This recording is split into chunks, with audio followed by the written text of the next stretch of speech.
So welcome to what should be one of the tightest track battles of the year. We know already how fast Honda's sizzling new Civic Type R is around the Nürburgring, but what about round here at the much tighter little track at Landau, just outside Cardiff? Is the new Type R fast enough to deal with the excellent Seat Leon Cupra 280 and Renault Sport's brilliant Megane Trophy? Well, let's find out. Right, the first of the three I'm going to try is the Seat Cupra. It's got, as the name suggests, 280, not horsepower PS, so what, 276 horsepower. It's not the most visually, obviously arresting of the three. In fact, it's kind of like the Q car of the group, to be quite honest. And as a result, I guess you're not really going to expect that much from it, but it's a proper dark horse, the Seat, without question, because it feels pretty fruity in a straight line, I have to admit. We already know that the chassis is extremely well sorted, got lots of grip, even though it's only front wheel drive, like the other two, right, we started our lap. It does feel pretty tidy, I have to admit.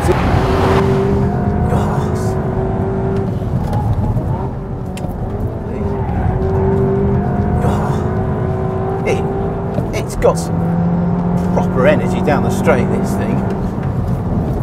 Nice brakes, goes through the chicane really well with maybe just a touch of lift off oversteer. As with the other two, I've got everything switched off, so I'm on my own, but I want to be on my own because otherwise the electronics intervene too much. Nice steering, good brakes.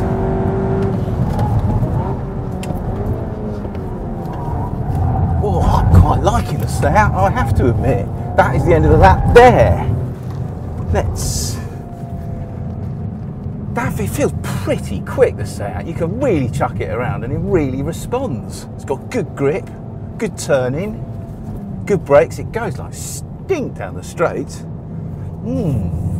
That might have set rather a decent time. The Megane is the least powerful, but also the lightest. And we know from past experience just how good it is on a track, thanks to its fantastic ride and handling balance.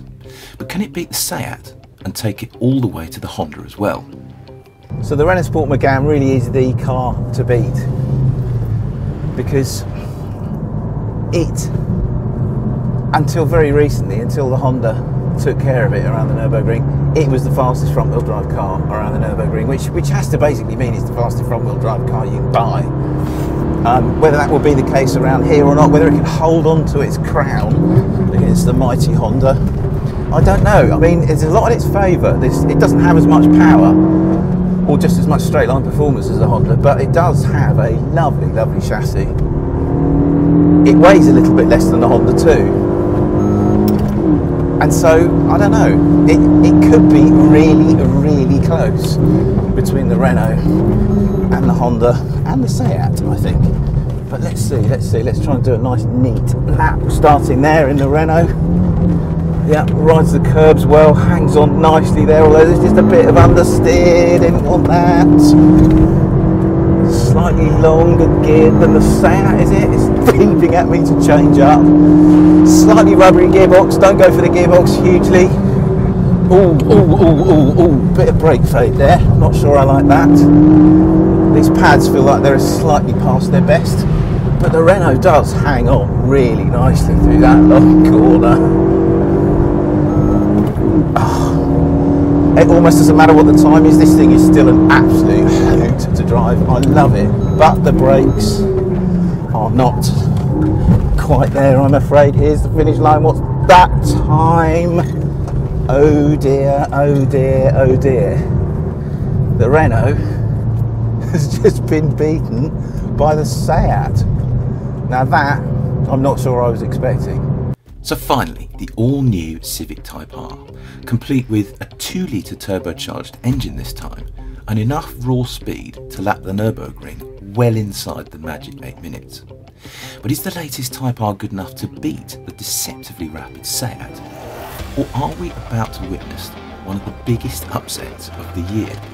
Right then, the main reason why we are here, the Civic Type R, the brand new Civic Type R, which has been 5 years in the making, and they seem to have spent most of those 5 years at the Nürburgring trying to make it go as fast as possible around the Nürburgring, which is kind of to their credit in one sense, because they have actually done it. They've done a 7-minute 50-second lap around the ring in this thing, which is outrageous for a front-wheel drive car.